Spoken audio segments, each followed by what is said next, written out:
मुंबईतल्या गोरेगाव पूर्व इथे आरे कॉलनीमध्ये एक धक्कादायक प्रकार घडलाय। मुंबईमध्ये भोंदू बाबाने महिलांना घाबरवून त्यांच्यावर बलात्कार करायचा प्रयत्न केला।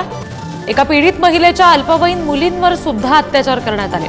राजाराम राजकुमार यादव असं या भोंदू बाबाचं नाव आहे आणि तो 43 वर्षांचा आहे।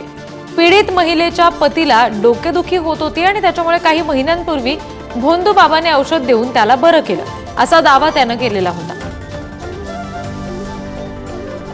आणखी तपशील घेऊया प्रतिनिधी शिल्पा नरवडे यांच्याकडून।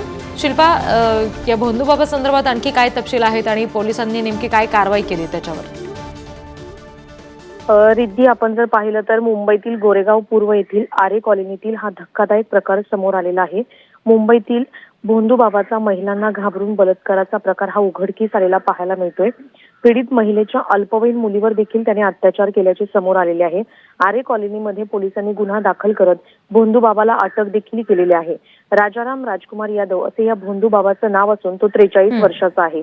पीडित महिलेच्या पतीला डोकेदुखी होत असल्याने काही महिन्यांपूर्वी भोंदू बाबाने औषध देऊन त्याला बरं केलं असल्याचा दावा देखील केला होता। मात्र त्यानंतर पत्नीला पोटदुखी होत असल्याचं पतीनेच भोंदू बाबाकडे घेऊन गेला आणि त्यानंतर ह्या भोंदू बाबाने पोटदुखी बरी करण्यासाठी शारीरिक संबंध करावे लागतील असं त्या पत्नीला सांगितलं होतं।